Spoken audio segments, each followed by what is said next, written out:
اس کو تھوڑا سا ڈگ آؤٹ کریں تو کیا وجہ ہے یہ اتنا زیادہ غصہ، اور اس غصے پہ کنٹرول کیسے کیا جا سکتا ہے؟ اچھا، غصہ جو ہے جس کو بڑا ایک ناپسندیدہ سی چیز سمجھا جاتا ہے، یہ دراصل ہمارا ایک ایموشن ہے۔ ہوں اسی غصے میں اس انرجی کو آپ کنورٹ کر سکتے ہیں کسی بھی تعمیری کام میں۔ ہوں بیسیکلی جب مینٹل ہیلتھ کی بات ہوتی ہے تو اس میں سب سے زیادہ فرحان خان جو چیز لوگوں کی زندگیوں کو متاثر کر رہی ہے کہ ان کے اندر انرجی تو ہے، پر وہ جس ایموشن میں اس انرجی کو سب سے زیادہ کنزیوم کر رہے ہیں وہ غصہ ہے، ایگریشن ہے۔ ہوں اچھا، اس ایگریشن کے ایپیسوڈ کو پہچاننے کے لیے کہ کوئی ایک دن میں کتنی دفعہ بےتاب اور بے چین ہو جاتا ہے، کتنی دفعہ وہ لوگوں سے الجھ پڑتا ہے، اس کے پیچھے سائکیٹرک ریزنز بھی ہوتے ہیں۔ جیسے کہ ہم نے بات کی کہ چار میں سے ایک کو تو باقاعدہ طور پہ ایسا مسئلہ ہی ہے،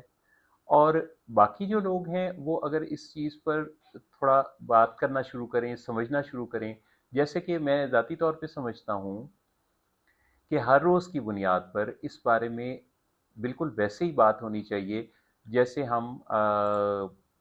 اپنا اپنا انٹیک لیتے ہیں، جیسے ہم ناشتہ کرتے ہیں،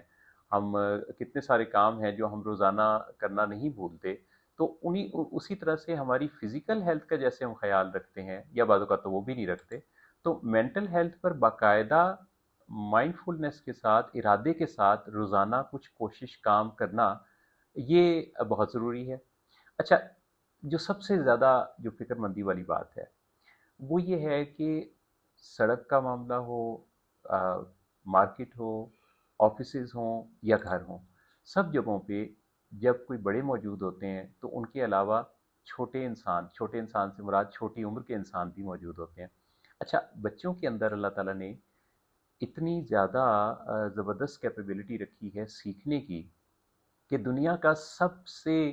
شارپ اور تیز جو کیمرہ ہے وہ بچوں کا دماغ ہے، جو ہر چیز کو ریکارڈ کر رہا ہے۔ تو ان بچوں کے حوالے سے ہم یہ سوچتے ہی نہیں کہ میاں اور بیوی جب آپس میں بات کر رہے ہیں یا کوئی اپنی فیملی کے ساتھ گاڑی میں بیٹھ کر جا رہا ہے کہیں اور وہ برس پڑتا ہے شیشہ نیچے کر کے کسی دوسرے کے ساتھ، تو پچھلی سیٹ پر یا ساتھ والی سیٹ پر بیٹھا اس کی اولاد، اس کے بچے بھی یہی ایپیسوڈ ہوں ریکارڈ کر رہے ہیں۔ بالکل ایسے